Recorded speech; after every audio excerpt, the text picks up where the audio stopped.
You already know that the U.S. economy is based on debt, but most people don't fully understand how it works. And in this episode, we're going to talk about how it works, all of the complexities, all of the secret players, people that you don't even know, and all of their conflict of interest, why you feel like it feels fishy and can't figure out where. And I'm going to talk to you about what you can do about it and how you can take advantage of it. This system is so complex that once we peel back the layers, y'all not going to believe how complex it is. But I'm going to try to make it as simple as possible, because if everyone that watches this show is going to be a good investor, you have to understand it. Understanding this will make you in the top 1% of investors. Y'all know the drill. This is for information and entertainment purposes only. This is not financial advice. I'm not a financial advisor. I'm not your financial advisor. Make sure you consult with a financial professional. All investments take on a risk of loss of your money. Don't you ever forget that. Make sure you do your own research and your own due diligence. And with that being said, enjoy.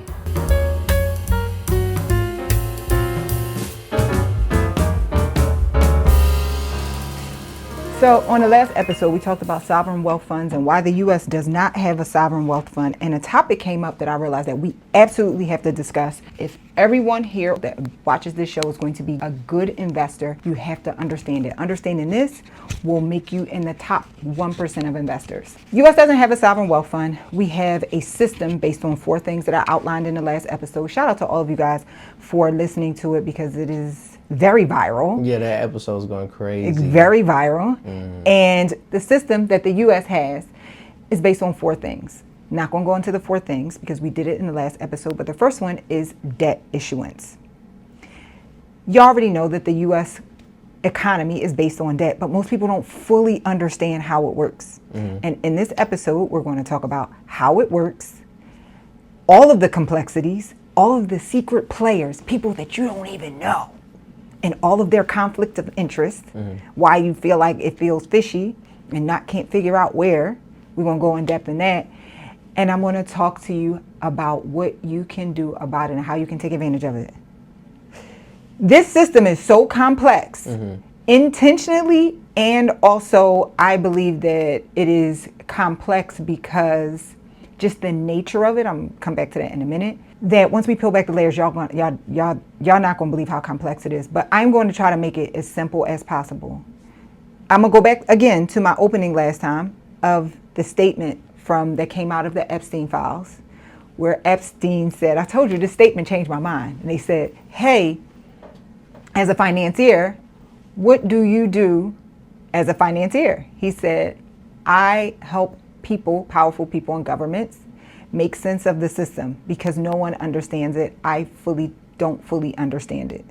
And this is probably 60% of the complexity. Your favorite country's U.S. ambassador, mayor, governor, king, president does not understand this system. Yeah. And they are heavily invested in it. And we're going to explain the system. Okay? Okay. So the U.S. is financed by debt. This entire government is financed by debt, whereas most governments, typically they make so much money, they have a reserve. Or even the governments that are in debt, they are not able to run on the debt the way that we are. Our whole system is not based on this idea of building up this huge reserve like most countries would logically want to do. We have figured out how to monetize our debt. We have figured out how to institutionalize it and productize it. So essentially, we do have a reserve, though, right? We're $41 trillion in debt. What do you mean? Yes, we're $41 trillion. What are you going to say? We have something called the Federal Reserve? Right. That's exactly. I'm so glad you brought that up. That's what I was just about to say. You gave me the most beautiful segue that you didn't even know. Did you know that the Federal Reserve is not a federal agency? You didn't know that? I didn't know that. The Federal Reserve is not a federal agency. It's not. You work for the Federal Reserve, you're not an employee of the federal government. I know. You told me not to touch my computer, but I want to go to Google about that one right there. Oh, you want to go to Google about it? Oh, I can't wait. Please do. Okay, while you do that, I'm going to spit these facts off. The Federal Reserve is not a product of the federal government. It is not even a corporation. It is a private bank. Well, Brandon Googles because he doesn't believe me. He's fact checking me.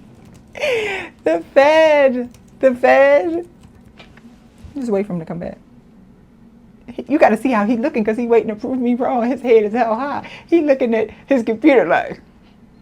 Because it's a complex answer. It says the short answer is yes and no. No, it's not. It's not. It says, and that's not a cop-out, it's actually specifically designated to be both at the same time. It was created by Congress in 19... Okay, let me ask a more specific question. I say, if you are employed by the Federal Reserve Bank, are you a government employee? The answer is no. It's not... Even AI is not giving me a simple yes or no the reason why question. AI is not going to give you a simple yes or no answer is because this is a system meant to confuse you. The complexity. Yes. The complexity is meant to confuse you. The Federal Reserve is not a federal organization. It is a private bank. Okay? So I want to talk about two institutions that make this system work. We're going to go in depth with some of the secret institutions that most people don't know about that make this whole entire system work. But the two institutions that most people know is the Treasury and the Fed. And they interchange them and they are very different. The Treasury is like the finance department of a company. They raise the money, they manage the debt, they issue the debt, they pay the debt, they buy assets. Right? That's the finance department. The Fed, a meeting happened in 1910. The Federal Reserve Act of 1913 was voted by the Senate, okay? It was created in 1913 to create the system which controls the debt. And so JP Morgan and a bunch of his banker buddies in Jekyll Island, which shout out to the person in the comments that inspired me to do this episode because they said something about Donald Trump is trying to dismantle Jekyll Island, the beast from Jekyll Island. This plays into some of your thoughts. We'll come back to that in a minute. Okay. But the Fed manages the system in which money operates, debt operates, creating a system for liquidity. Okay? Okay. It is a private bank that is owned by its member banks. Okay? Not every bank is a member bank. Okay? But a lot of banks are.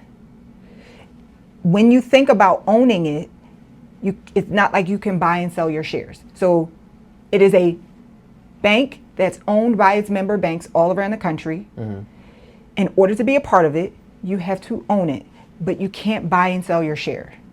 You have to hold on to your share for life. So that bank has to hold on to its share.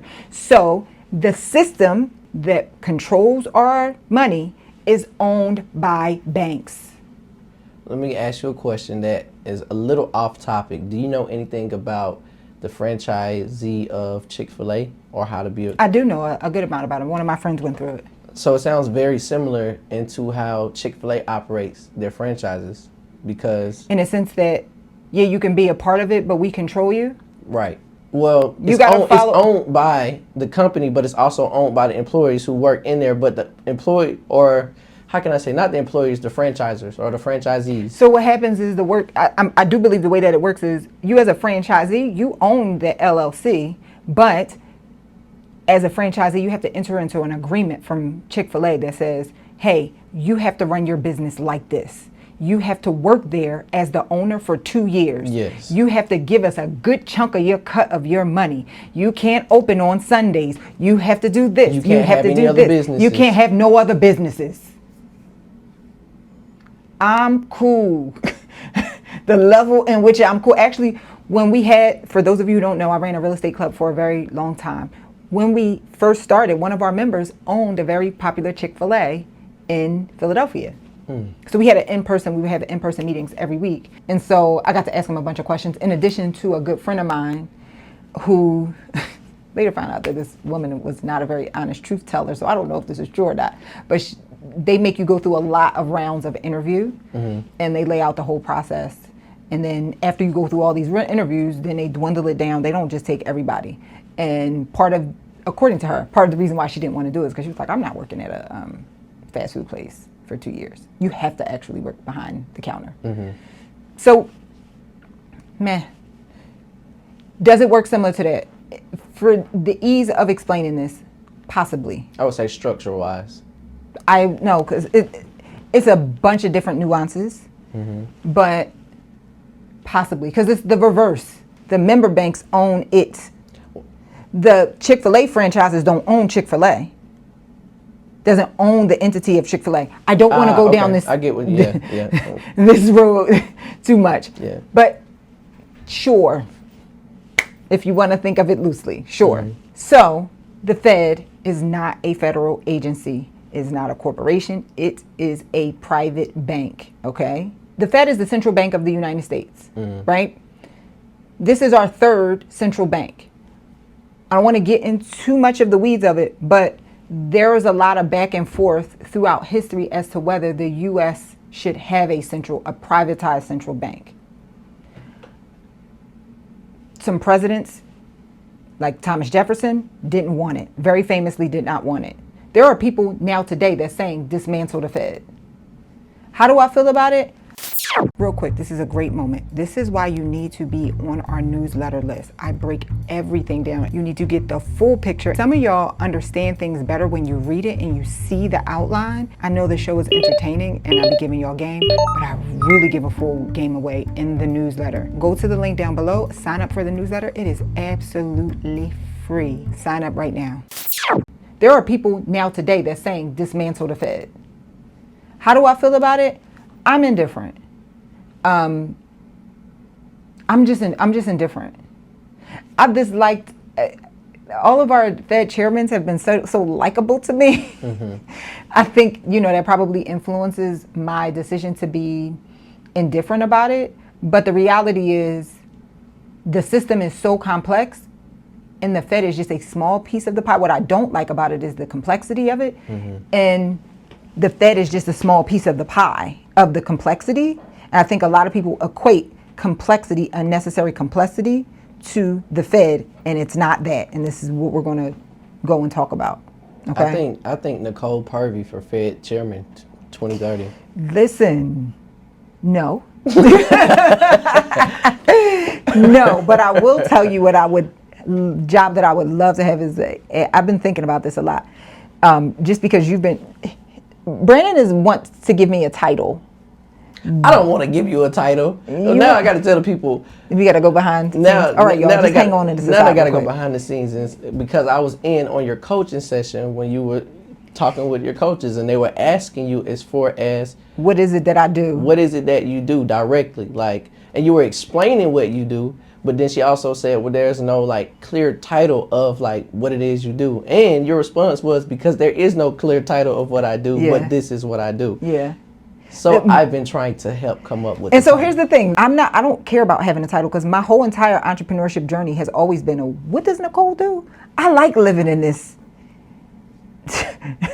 ether. I like don't fit me in a box. But when you get it, you see that I am super duper duper duper valuable. So I almost, part of me likes living in this box. I don't know, and I'll tell you the job that I do want. The job that I would like to have is to be a consulting economist to a major world power player, consulting economist, because I just been thinking about that so if you know a huge corporation or a huge government that don't understand this stuff, holla at your girl.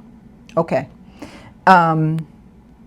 See, there goes the name right there. Just came up with it that I'm quick. a consulting economist. That's personal consulting That's it. economist. We just came up with the name on live. See? Personal consulting. I like that. Oh, I like that.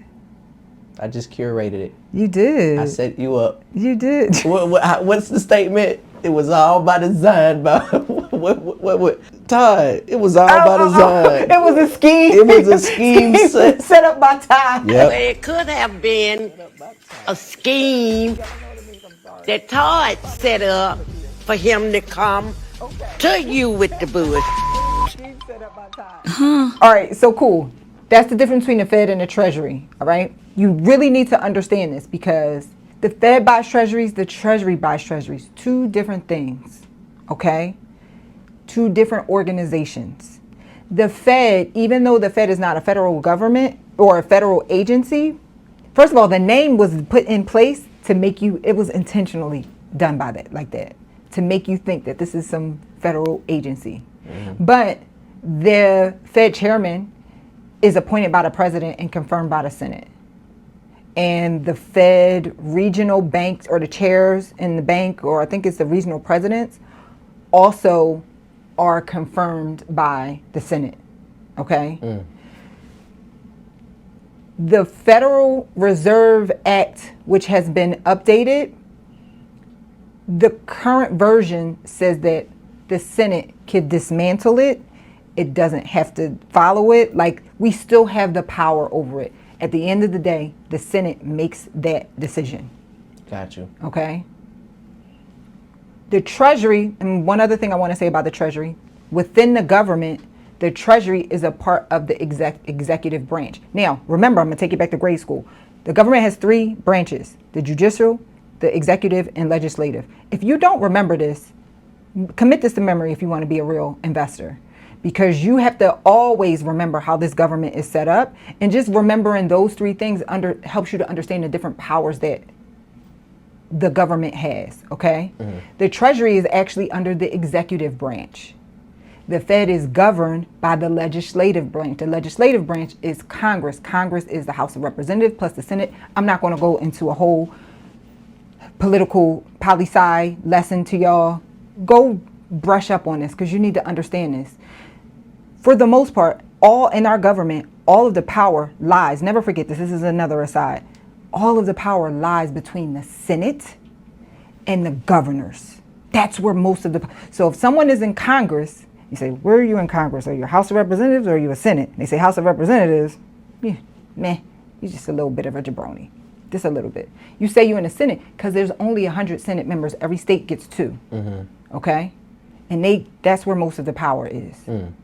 Governors, that's where the real power is. Okay. That's neither here nor there. But I just want you to keep all that in mind.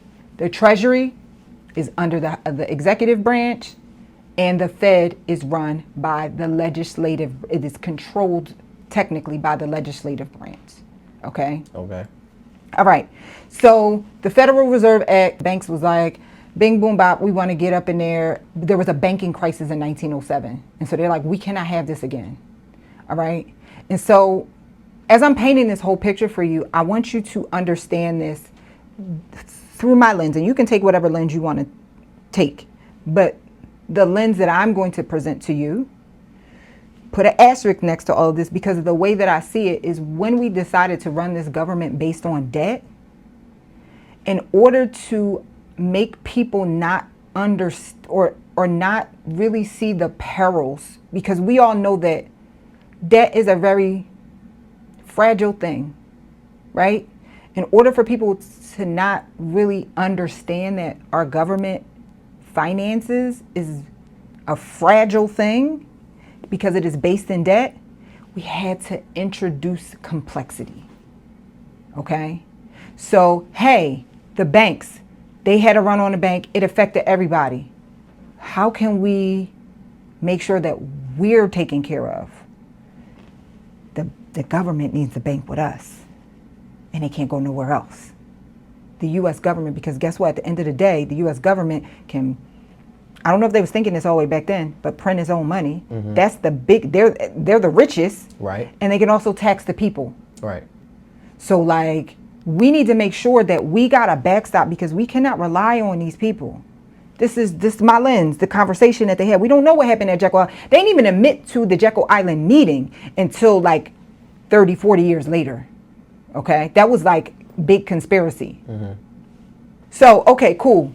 Federal Reserve, they came up with this plan, 1910, 3 years later, Federal Reserve Act, 1913, Federal Reserve Bank. Boom. Now we out here. All right? Then the next thing that was important was Bretton Woods. So, okay, think about that's the first layer of complexity. All right, now the banks done talked the U.S. into, hey, let us be your bank. Moved to 1944, Bretton Woods.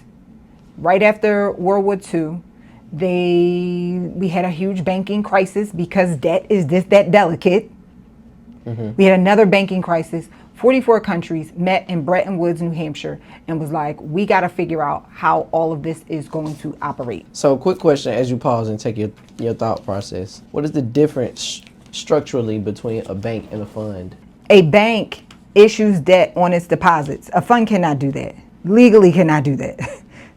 You moving into pyramid scheme. Like, okay, let me rephrase this. A bank can issue debt based on its deposits, kind of like into infinity. They have a requirement, like I can lend it all out, take more deposits and lend that out. You can lend on lend on lend on lend. Okay. That is what a bank can do. And so they have requirements of what they have to keep in the reserve. But at the end of the day, the bank has more debt outstanding than its assets. Right. Always. Always. Okay. A fund can't do that. I can lend what you gave me because I'm a private credit fund. I can lend what you gave me, but I can't lend on deposit. Lend, okay, deposit, lend, deposit, okay, lend. Does that make sense? Yes. You sure? If it doesn't, it's okay.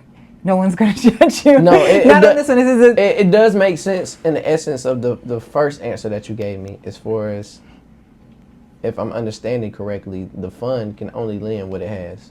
Exactly. Yeah. A bank can lend on deposits, on lend, and then deposit that and lend on that and then deposit that. And ultimately they end up having less assets. And the idea is, hey, we can only exist because we understand the probability. We just hope there's not a run on the bank. And that's what that means, run on the bank. Hey, we've lent out X amount of money, and these are the deposits. If y'all come and try to collect all y'all money, we don't got it. Y'all know we don't got it, right? Right. As long as all y'all don't come and get it at the same time. And so this is what was happening in these crises that kept making all these changes. Got you. All right. So 1944, Bretton Woods happened. 44 countries come together and meet in Bretton Woods, New Hampshire, and was like, listen, this is how this is going to work. The first thing that changed in Bretton Woods is the IMF was born out of it and the World Bank was born out of it.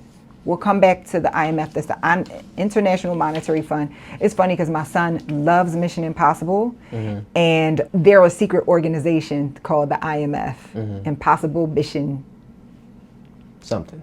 Whatever it is. You watch Mission Impossible too? Yeah, I've seen a few. Yeah. Okay, so we got two people in here today, by the way, y'all. Let me back up. Before we even talk about 1944, this is something that everyone's going to ask this question. Y'all know our currency is not backed by US dollar, not backed by gold. Okay, it's a fiat currency. This did not happen overnight. It happened in two major phases.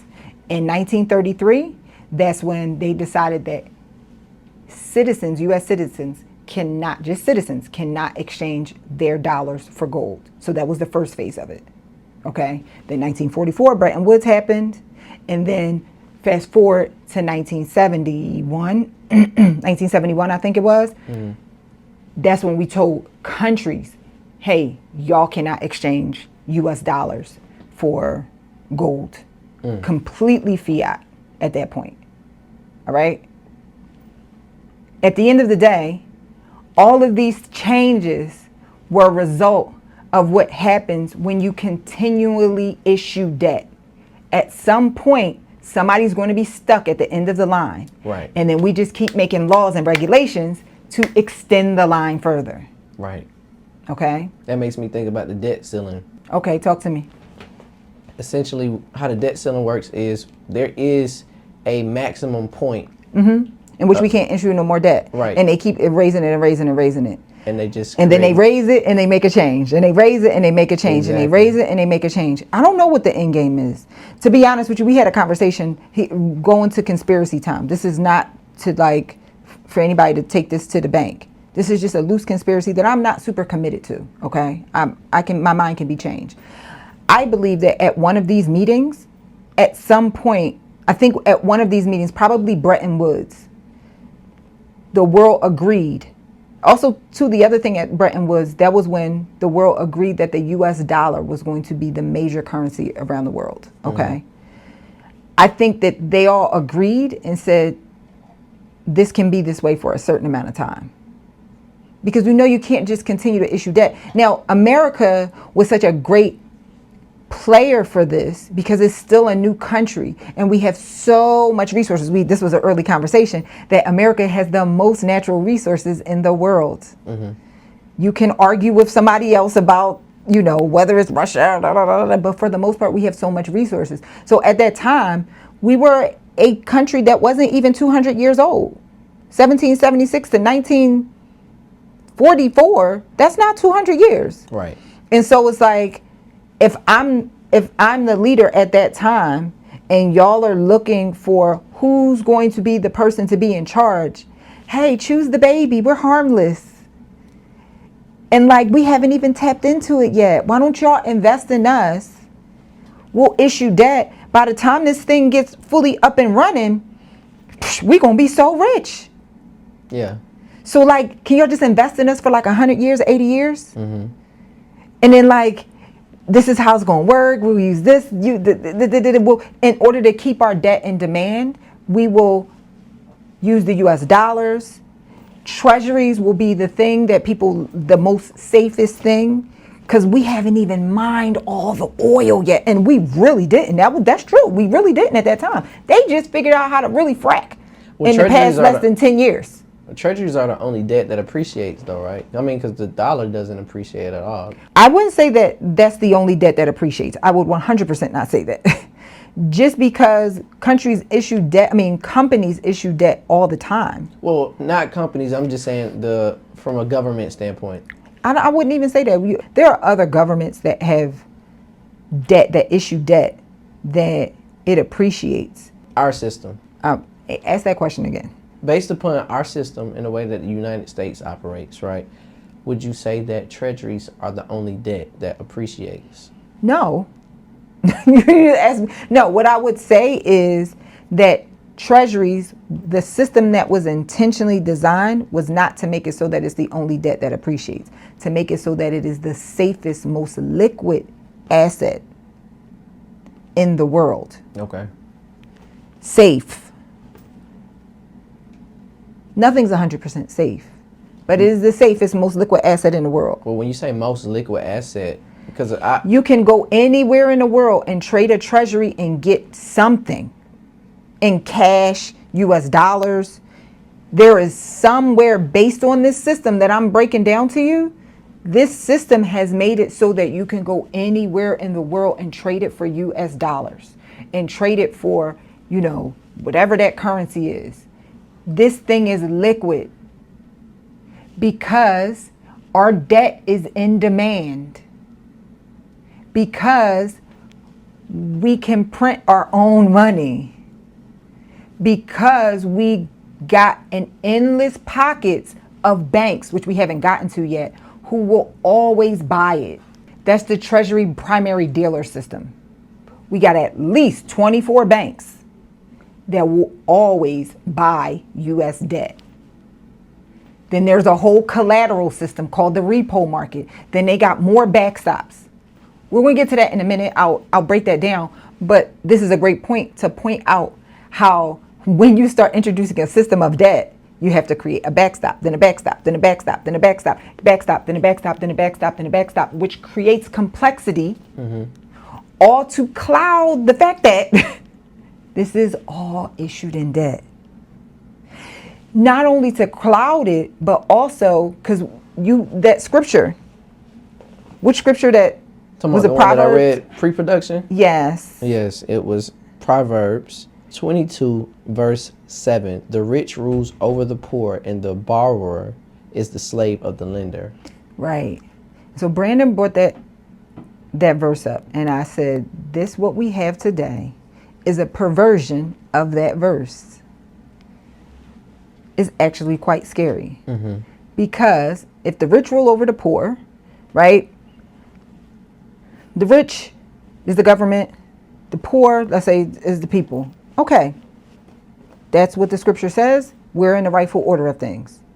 The borrower is a slave to the lender. That's not what's happening. Right now, the lender is the slave to the borrower. Break that down, because you tried to break it down to me earlier, and I told you to just save it. Yeah. So you looked up and you said, who? We all know that the system is based on debt. Right. I showed y'all last time the U.S. has 47 trillion in debt. Who is the major lender of that debt? Are you asking me to answer? Yeah, because we talked about this. Okay. Who's the major lender? Who's the major debt holder of Who's U.S. the major Treasury? holder? The biggest holder of U.S. Treasuries. I see where you're going. Now you get it. Who was the biggest holder?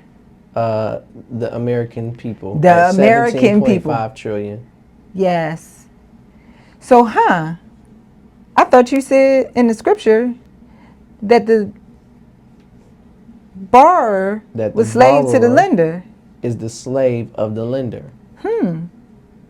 Is the government the slave of the people? I mean, Is it? no. We just talked about last week that we are chattel. Yeah. We are slave to them. This, and you can get into the spiritual aspects of this. I just want to be very clear. I am American. Go America. At the shooting, this dude shot the USA. Nobody did it. Go America. Some of y'all are like, skip, forget her. I don't want no problems. I already told you I don't want no problems. Okay? But this is what we got is like a bit of an inversion, because the borrower is supposed to be a slave to the lender, but we lend to the government. But we're slaves to them. Yeah.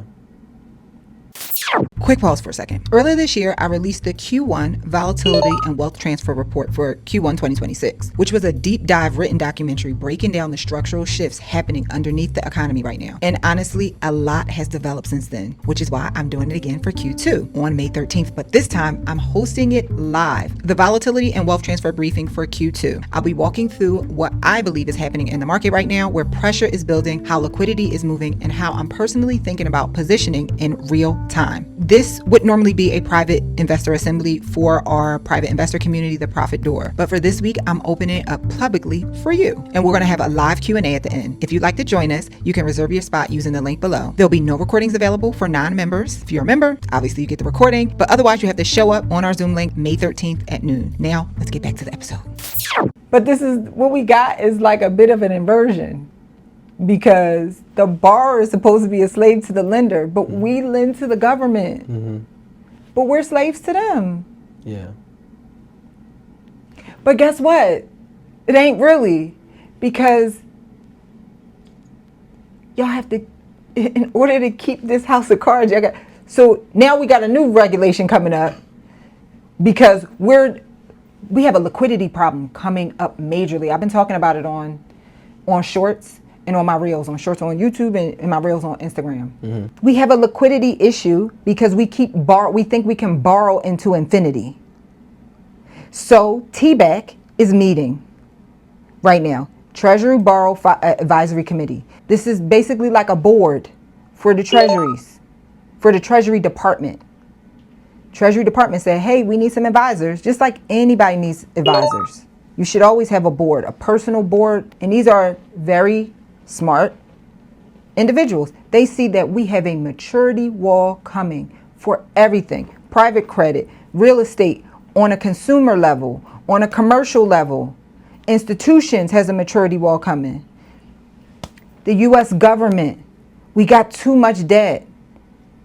What are we going to do? They're meeting. They're putting it up on the Treasury website. Nobody's talking about this. There is an issue. Okay? So we have a whole entire liquidity issue because we cannot keep borrowing until infinity. And so that's why I got to give your boy, DT, some credit. Although I don't think that he's handling it in the smartest way possible. He's trying to do things because he knows that this is a problem. We can't keep borrowing. So I'm going to go back to that scripture. This is just God's way of saying, yeah, y'all tried to invert it. You're trying to outrun me. You can't. This is the rules. This is the rules. Because what will end up happening, and that's semi what happened, during COVID, a lot of the liquidity went into regular people's hands, and the government or whoever, before I run the transcript through chat, you'll be like, no, sis, you can't say that. We got to get the liquidity out your hands because we're trying to keep this power where you're the lender, but yet you're the slave. Okay, let's move on to the next thing. That makes me think of a term that I saw, and I don't know if I'm going to pronounce it correctly, so I'll spell it out. And you tell me what it is. SEIGNIORAGE.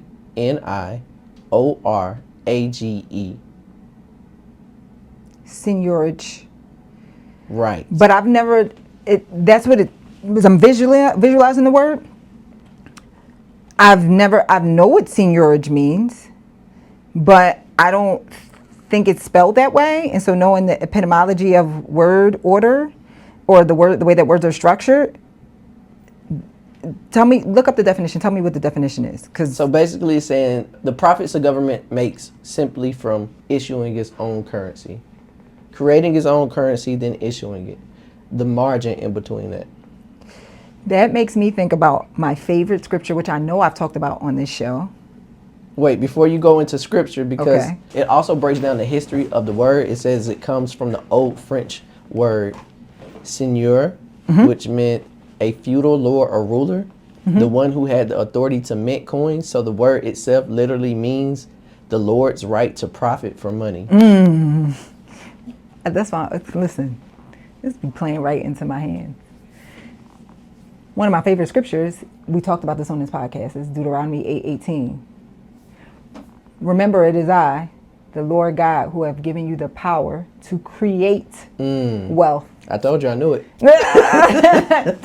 So we had this conversation. I said, it made me think about Deuteronomy 8:18. He was like, I can remember, but I can't remember. I was like, you want me to clarify it now or wait to the podcast? He was like, wait to the podcast. So this is a real time. Yes. Okay. So that literally explains, hey, the Lord has the ability, he gives you the ability to create wealth, okay? Create it out of thin air. Create your own coinage, create your own currency, and make a return based on issuing it. Now, I want to break down the words. Wealth there is Chayil. Chayil has a very interesting meaning. I've shown this to you guys before. It means power, excess, an army,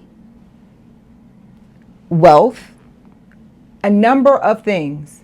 But the word, or excellence, the word that I want you to think about and translate as the way that the government does this into your life, God gives you the power to create excess.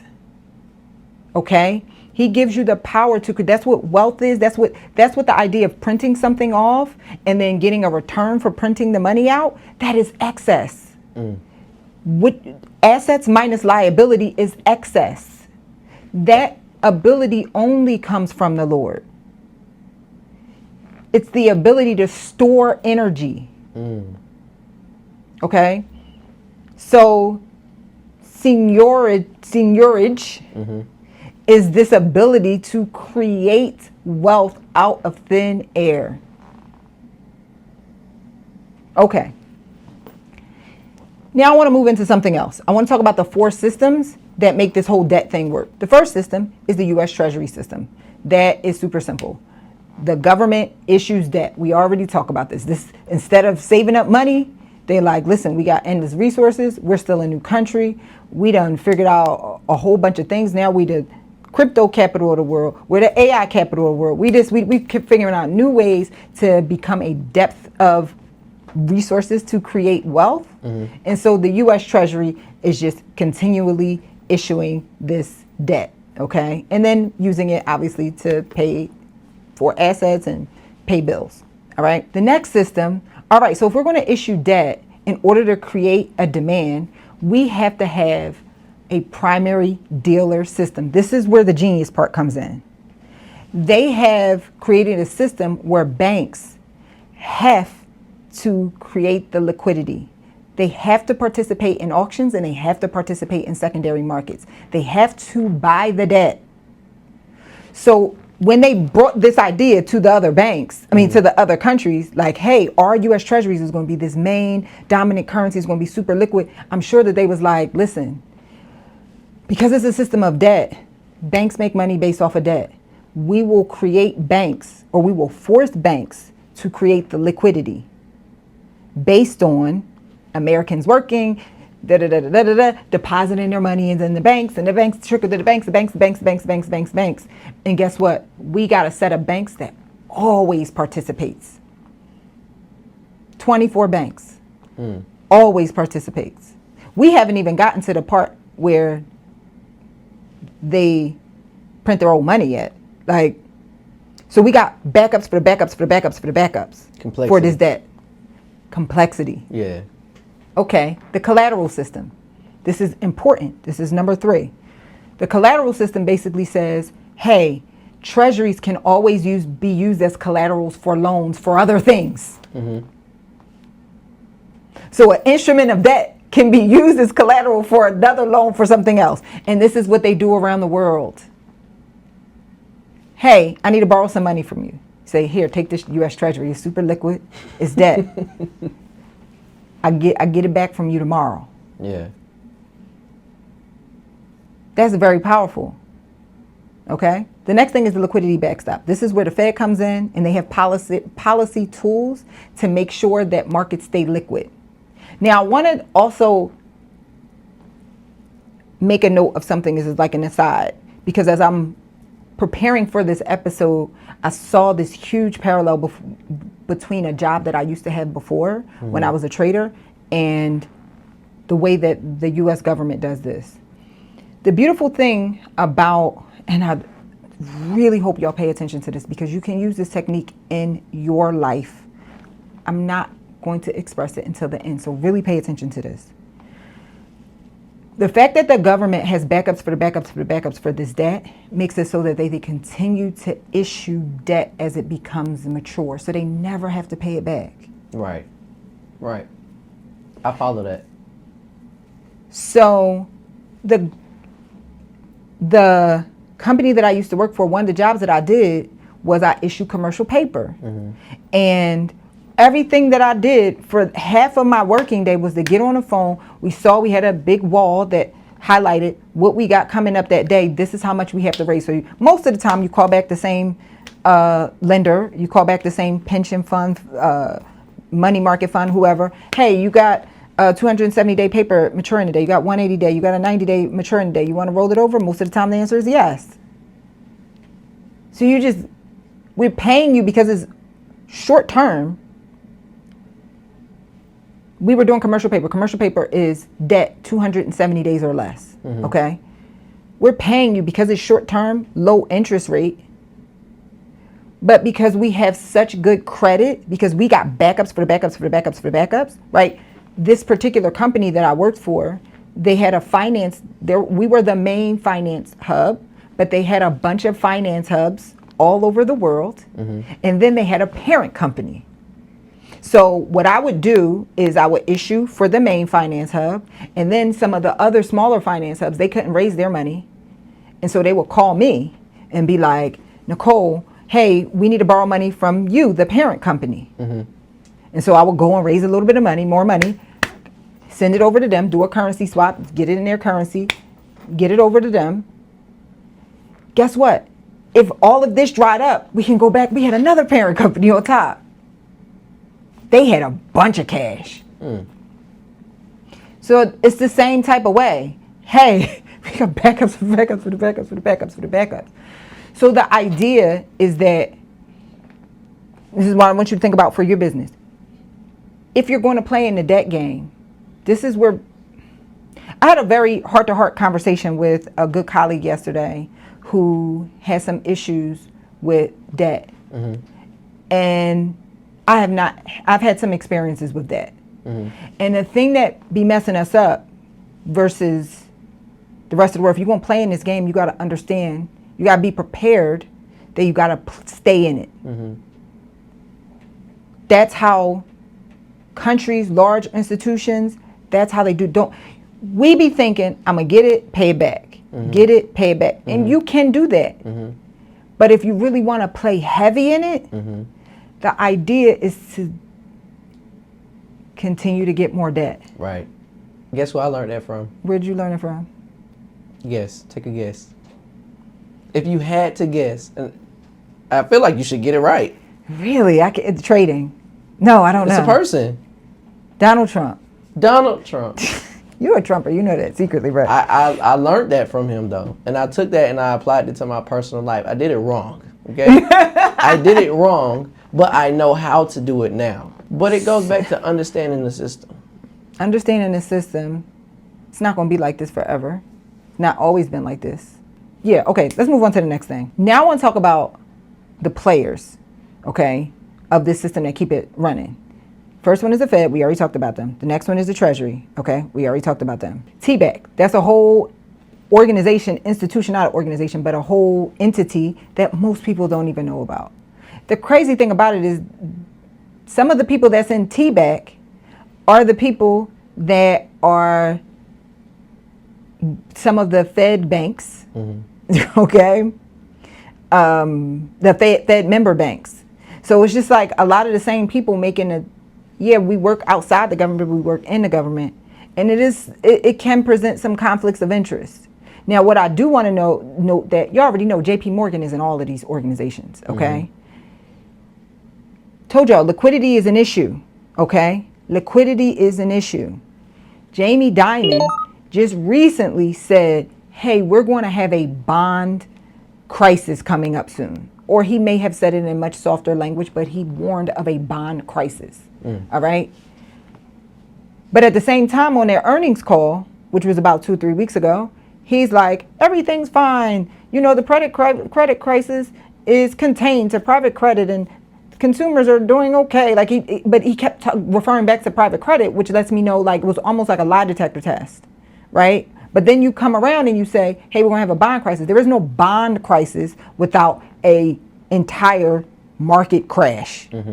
So I'm not saying that there is going to be a market crash, but what I'm saying is we need to open our eyes. If Jamie Dimon, who's on TBAC, he's a Fed member, he's he got his hand everywhere. JP Morgan got their hand everywhere, and he's saying we're going to have a bond crisis. And the crisis basically becomes everybody's problem. A bond crisis is a liquidity crisis. Well, I'm asking, a bond crisis is formulated because of the maturity wall, I'm assuming? It could be the maturity wall. It could be just the mere fact that he knows that there's a liquidity issue coming up. We have multiple maturity walls coming up. Things are due. Interest rates are different. The U.S. government interest payments are through the freaking roof.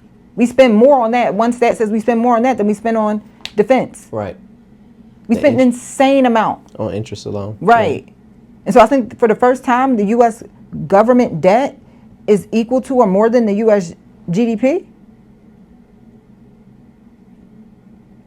That's wild. Here are some other organizations that you need to know about, okay? The BIS, the Bank for International Settlements.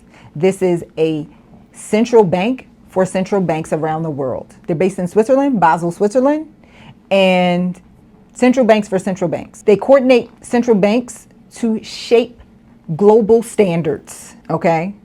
So that stuff that you see down at your local bank, that's coming from Switzerland. Not completely, but you understand what I'm saying. And this is what I broke down on one of my shorts. This is like really important that people don't know about. Something that has been in talks right now called Basel III Endgame. What is Basel III Endgame? Okay, I'm going to give you a brief history. Basel is this initiative that they decided after we had a huge banking crisis in the 70s. And so in 88, they came up with some regulations that the banks had to comply with in order to make sure that that didn't happen again. So retroactively, they called that Basel I. Then sometime after that, they had Basel II. Hey, we need to make some more changes. Then 2008 happened. The whole entire world went into the financial crisis. And they were like, we have to make some changes to the banks. Because still, even after all these changes, y'all still out here wilding out, making risky bets, doing risky PPP loans. So Basel III. Now Basel III was in phases. And so the last phase, they're calling it Basel III Endgame, because the banks are basically saying, we can't get no more strict than this. And so this is going to have to be it. They're pushing for Basel III Endgame, but the banks don't really want to do it because it's going to tighten credit even further, which is going to what? Reduce liquidity around the world, not just for the US government, for everyday people, especially Americans. So Basel III Endgame is the last set of rules that needs to go in place that banks are calling for, because we could potentially have a worldwide liquidity crisis because everybody's high on the debt drug. The debt drug. The debt drug. Everybody's high on the debt drug. So they're calling for a Basel III Endgame. Let me be like, very clear. It doesn't set policy. It just coordinates frameworks of how things should work. Remember, this is international. Nothing like at this game, when you get so high, there is nothing forcing anybody to do anything. Mm-hmm. So we just got to kind of agree and work with each other. Okay? Mm-hmm. I was just going to say that sounded like a movie. That name, the Basel III Endgame. It does. Okay, within the Treasury, they have something called the ESF, the Exchange Stabilization Fund. This is a fund that tries to stabilize markets around the world. They do, or just try to stabilize markets just in general. They do currency, foreign exchange, swaps. It's a fund within the Treasury that can get busy in order to stabilize things. Most people don't even know they exist. I'm pretty sure 98% of people don't Only know us they exist. finance nerds understand the backstops for the backstops for the backstops, because we want to be high on the debt drug. Be on the lookout for your campaign coming. Just tell your face. Just I'm gonna fund it. You just gonna see a campaign. What you want me to run for? Nicole Purvy, Fed Chairman, 2030. I don't want to be Fed Chairman. Dang. I don't want. People don't even want the Fed to exist. I don't want to be Fed Chairman. If you're gonna give me a government job, you know what I would do? I would advise DT, but he can't tell nobody we friends. He can't tell nobody. He can't tell nobody. And he gotta let me cuss him out. What's that? Behind closed doors, nobody don't have to see. What's that Nick Cannon movie? I cannot think about it right now. When he paid the girl to be his friend. Oh, the one where they do the dance. Love, is it Love Don't Cost a Thing? Yeah, Love Don't Cost a Thing. Yes. But this is the reverse. Mm-hmm. Nobody knows. But I would love to advise. He just gotta let me, like, you can't be my friend and we don't get into it. That's just who I am. Mm-hmm. You can't just expect me to just get down or lay down. That my personality is just not set up that way. Yeah. So we just I think I would make great friends, actually. I don't know about friends. I don't think. I don't. Well, when I say friends, I think y'all would make great business decisions together. He's too emotional for me. You think he's really that emotional? Oh my God. I be thinking it's a front. No. Some of it is a front, but he's just all of his decisions is like, put my name on it. Like, just even this mere thing we were talking about, like, we have all these systems and he's dismantling them and rebuilding them back up to put his name on it. So it's like something that just happened. I can't remember what it was, but it's something that the Biden administration put in place. Mm-hmm. He defunded it, redid it again, and put his name on it. That is a very emotional thing. Like, you're willing to dismantle everything just so you can put your name on it. That is beyond emotional. Okay. I don't think that he's thinking about. I don't know if the word that I would use for that is emotional. I don't know what word I would use for it. I don't know what word you would use for it either. It's very emotional. Narcissistic people are emotional. That's the problem. They put their emotions over. The ego is an emotional, delicate thing. They put the ego over everything. There's a famous Star Trek line. What's good for the many outweighs the good for the one. We can't take it to the bank. It's from Star Trek, but it sounds like a good proverb. Actually, my whole point is that the Star Trek line is the opposite of Donald Trump. Okay, the IMF. Most people know what the IMF is. It was created from Bretton Woods. It is a lender of last resort for most countries, the International Monetary Fund, okay, created in 1944. Okay, the World Bank, also created from Bretton Woods, and this lends to developing nations for infrastructure, okay? More and more debt. Trust and believe, they always come with strings attached, okay? The difference with this is the World Bank does not step in when things break. It steps in when things need to be built up. So I just gave you a list of organizations that go into, that are backstops for the backstops for the backstops for the backstops for the backstops.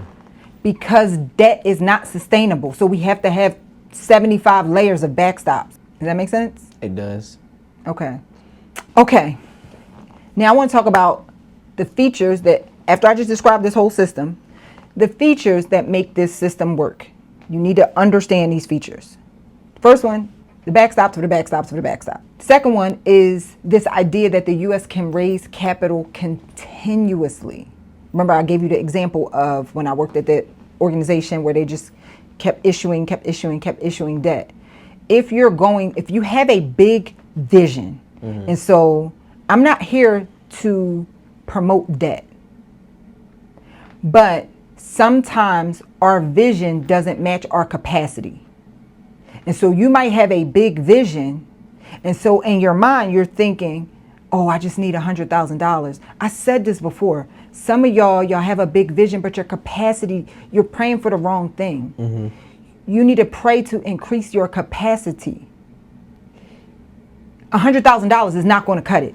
I want you to think about OpenAI. How much money did they raise to get here?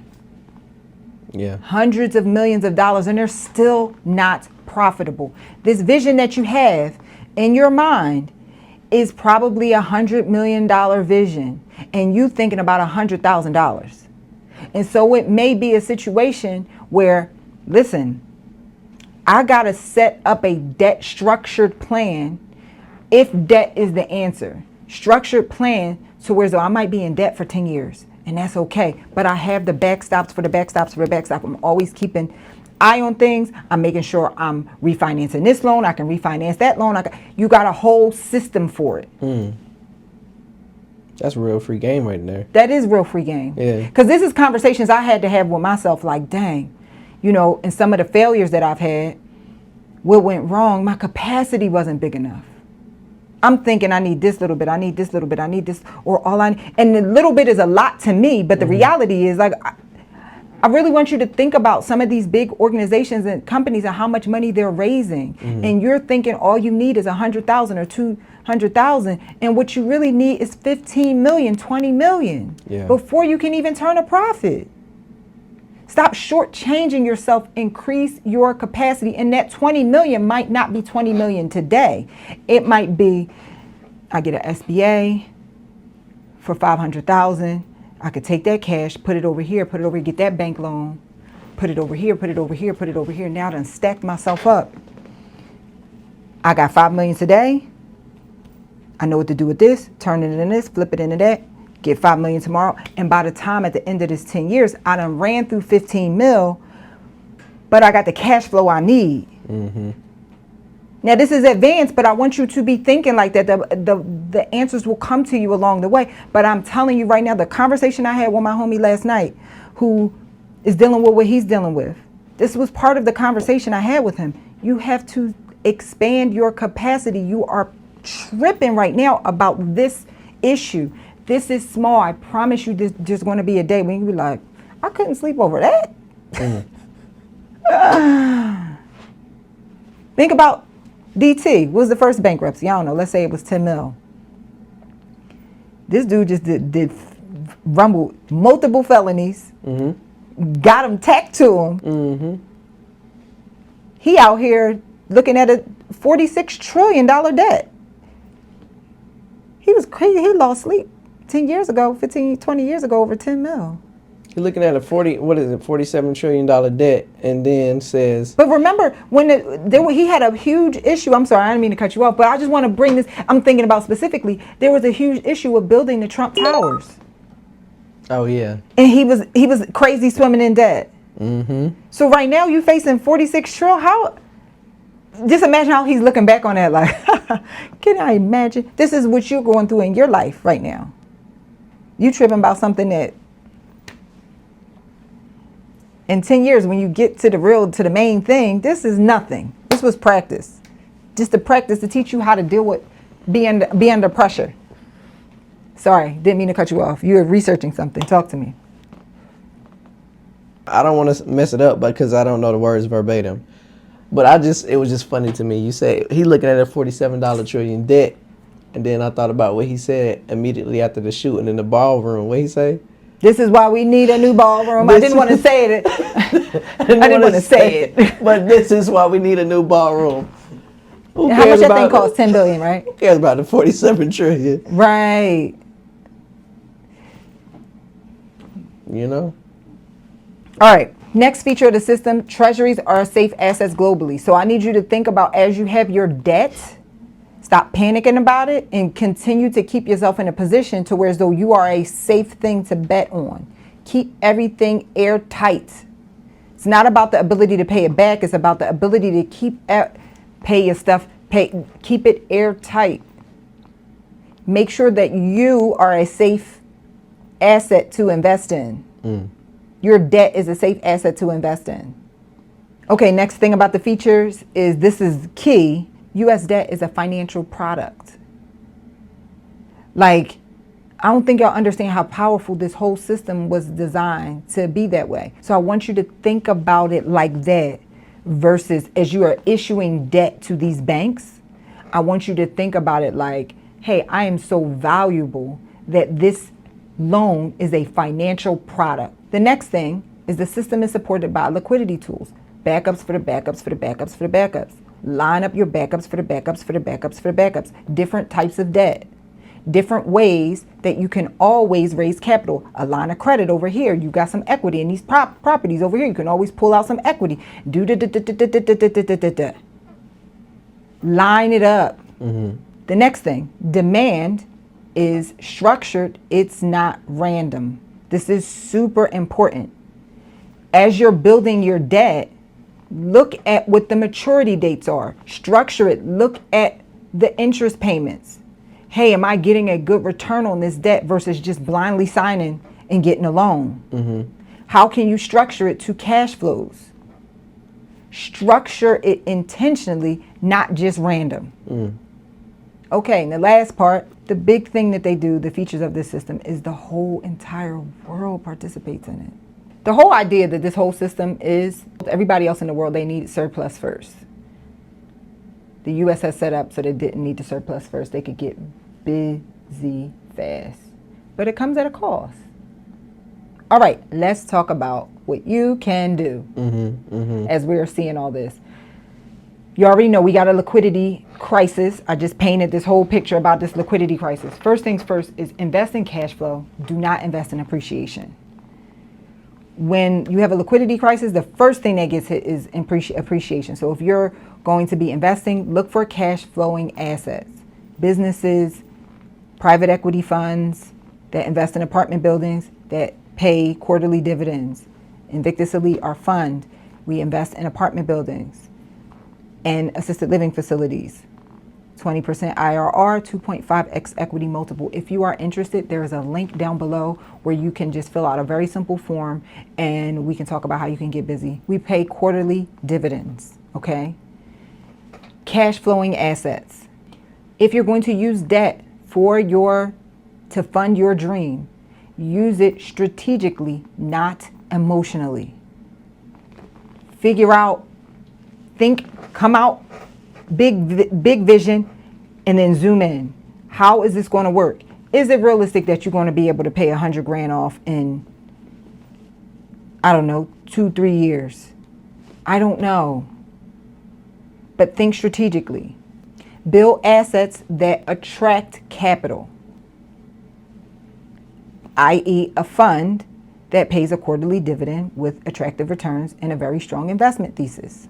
Understand how collateral works. Look for where you have collateral. Real estate, equipment. Do you have any treasuries? Understand how it works. Last thing, liquidity. Position for where liquidity is flowing, and or if you're really, really smart, take advantage of where liquidity is flowing out of. I keep giving y'all this play. Right now, we know that the liquidity is flowing out of the private credit markets. That means that there are good companies that some of you know those industries really, really well, that they're going to have liquidity dried up. That means there's an opportunity for you if you know your stuff. You have to know your stuff. Right now, understanding, because we're in an information age, deep in an information age. And the beautiful thing about AI, especially for us smart people, this is the advantage, that less and less people are going to have understanding. Because they were relying on AI to feed them the understanding. Right. Do y'all know how much I be arguing with Chat? Because Chat be wrong. Chat be wrong. I had to fact check Chat yesterday. And it was like, my bad. Yeah. And guess what? 99% of people ain't going to do that.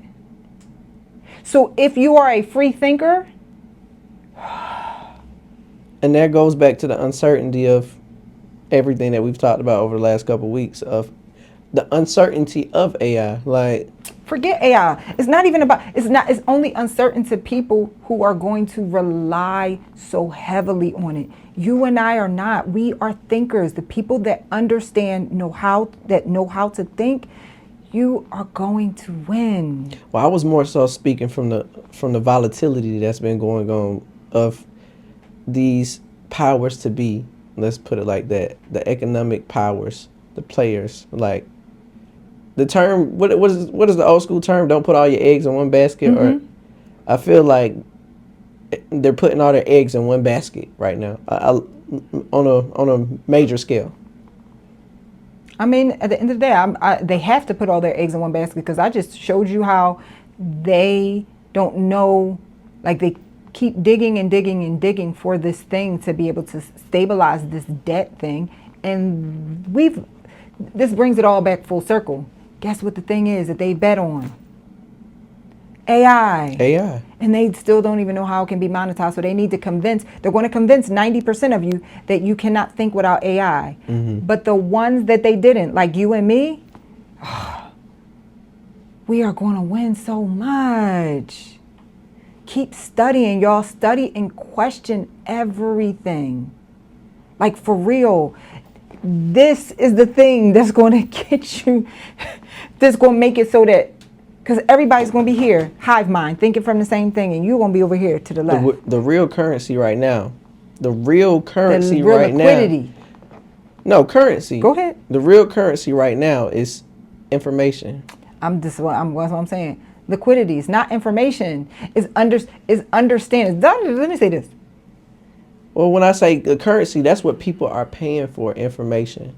Only reason people use Chat GPT. I mean, some people use it for dumb stuff. Some people use it to make memes and cats that look like people. It's useless. And stuff. But understanding they're paying for information. It's useless. Understanding. This is exactly what my whole point. Information is useless. Everybody has access to it. It's flipping useless. That's why everybody. That's speaking into existence. That's why everybody watches this show. Is because most of the stuff I say, y'all know, everybody have it. I have a different understanding of it, and some of y'all might not agree, and that's okay. We still friends. Y'all don't have to agree with it. Sometimes I'll be agreeing with myself. But you're here for this unique understanding of it.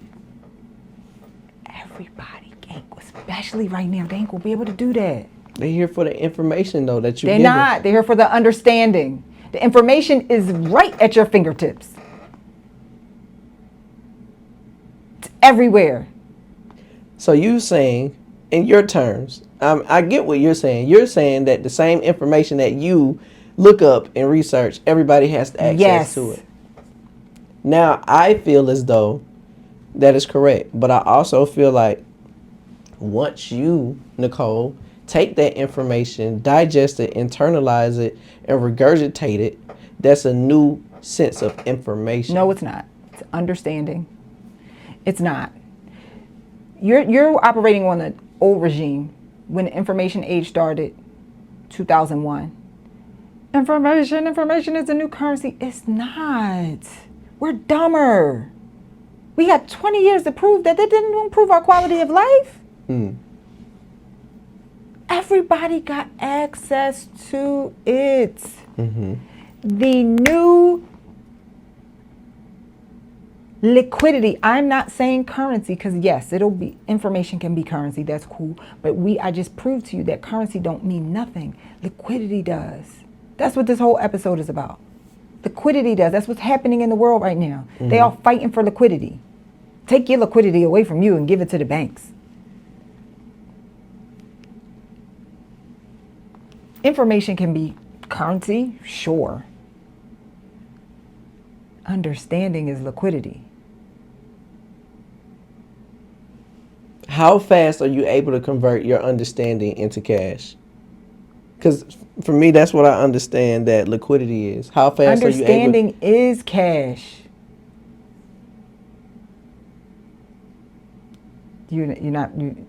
Understanding is cash because understanding is understanding how it works, and understanding is knowing the skill of execution. Understanding is understanding that these people are not smarter than you, so you have the confidence to go be able to do what you need to do. I'm playing devil's advocate. I hear you. So do you think people pay for understanding or they pay for information? They pay for information. That's the problem. The scripture says, "By wisdom." So I'm equating, for the purpose of this conversation, understanding and wisdom to be the same thing. Because it's also scripture about wisdom and about understanding, but they always go hand in hand. Buy wisdom and sell it not. People pay for information because they don't know to pay for wisdom. That's not even a word that we use. That's why the government's like, sure, you can have as much information as you want. So how can people? They need to join the profit door. Because here's the thing, I can give you all this information, but I have to show you how to understand it to take advantage of it. Understanding is the monetization. That's the monetization. The wisdom is the monetization. So this don't mean nothing. I know this is fun and we be cracking jokes. We ain't cracked any jokes today. We all got insider information, insider jokes. But if you cannot understand it to monetize it, it means nothing. I'm not perfect. Sometimes I get a little too sassy. Sometimes I'm a little argumentative. Sometimes I miss obvious things. One thing that I really do, that I have a natural gift at, is, I don't know how I came into this world like this, is understanding money and being able to monetize it. I've always made more. And growing up in a poor neighborhood, I always made more than my peers. Always. And I'm telling you, I ain't never, ever been jealous of the kid that knew more than me. That don't mean nothing. And that's one of the things that I try to teach my son. Like, he's so smart. But I really focus on having him be a whole entire holistic human. I don't go ham on like trying to push academics to. I want him to understand how to operate in life, because those are the things that's going to allow you to prosper. Wisdom is going to allow you to prosper. Understanding, having him to be able to sort through and deduce things, and how he can use it to his advantage while still being a kind person. Because making your kid memorize, being the top. Listen, I done went to the top schools, and the top kid at every top school always end up being a bum.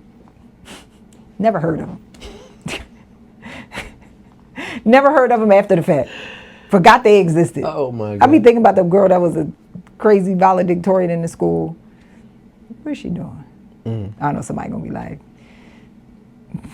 such and such, she's doing such. I don't know. I don't know what she's doing. But the people that I went to high school with, there are other people that are like famous, and they were like in the bottom of the class. Yeah. Not saying that fame equals success, but what I am saying is I know some very, very, very successful people. Somebody, this girl that she was a class or two younger than me, But I just saw her page on YouTube. Mm-hmm. She's in Inc. 500 not too long ago. I don't think she was a valedictorian. Yeah, I mean, because intelligence is not parallel with wealth or money. Like, they don't run concurrent. Understanding and wisdom. Okay.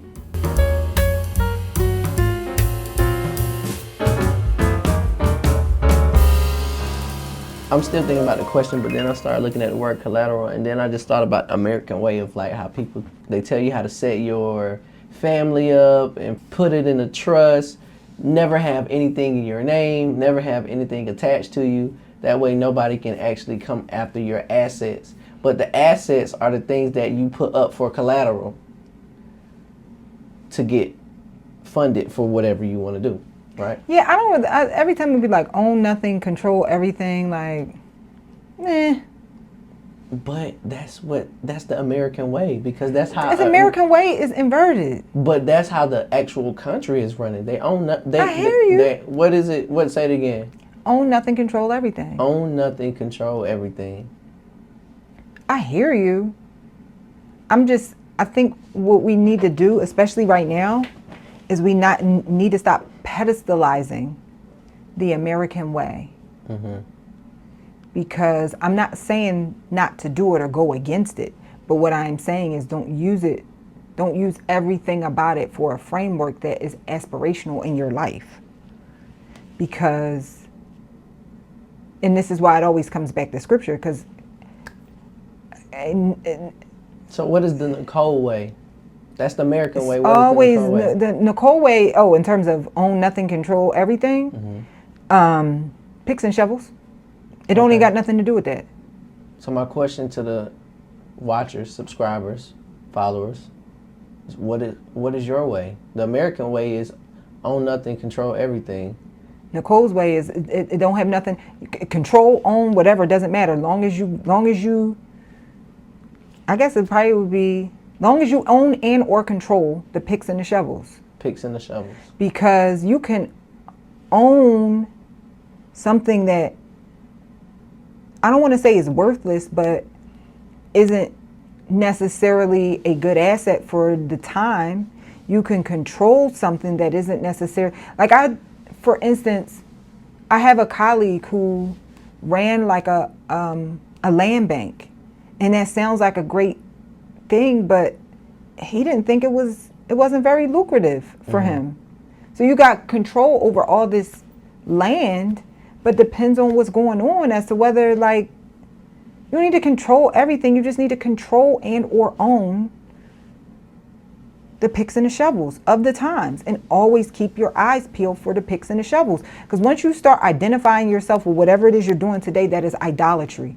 And no matter what it is, it will always change. Yeah. It will always change. You think, oh, I got, there was a long time where real estate people thought real estate was, I was looking at this thing the other day where it was like, real estate, especially if you got into the game, really over the last 100 years, not 100 years, over the last 40 years, if you got into the game over the last 40 years, with the exception of the dip in 2008, you were going to win. And the reason you were going to win is because for 40 years, interest rates have come down, have just been one direction for 40 years. When interest rates are down, home price can appreciate. So that means, with the exception of 2008 and the few years after, no matter when you came in, if you invested, owned or controlled, the asset value went up. But now they were so low for so long, they almost went to zero. There's only one way for them to go at that point, up. Yeah. And then now we got wars and rumors of wars. So they're definitely not coming down no time soon. Mm-hmm. So what does that mean? Home values have to come down. Exactly. I've been preaching that. So own nothing, control everything means nothing if you're in the wrong asset. So that's not like a thing to live by, because you can go around own nothing, controlling everything all you want. If you owning nothing and controlling everything is some BS, it don't matter. Or I don't want to say BS, the thing that's not the thing for the thing right now. Yeah. And then also identifying, though, what is your way help you to plan your steps out after that. You know that your way is invest in the picks and shovels. Always look for the picks and shovels. So you know exactly where to go from there. And so I'm always looking for picks and shovels. Even before we started this podcast, I'm always looking for picks and shovels because people are always blinded by the thing. yeah, I think everybody should identify what is their way. What is their what way? is your way, right? And What it is don't your have to way? be either of these. That's a good one. It don't have to be either of these two. It can be something else, like for, 1 sentence, 1 to 2 sentences. My way is that defines how you invest. be in the middle. Be in the middle. Always middleman yourself. That's my way. I call myself the ultimate middleman. I ain't mad at that. I ain't mad at that at all. You find yourself in the middle of some nonsense. Sometimes you do. Sometimes you do. I ain't mad at that. And the reason why I'm not mad at that is because it's not something I align with, but I ain't mad at it. It's a solid way. All right, yeah. What is your overall investment thesis? Your way down below. Nicole Picks and Shovels. All day, every day. All day, every day. All day, every day. What y'all into? How can I supply the thing that helps you get into the thing?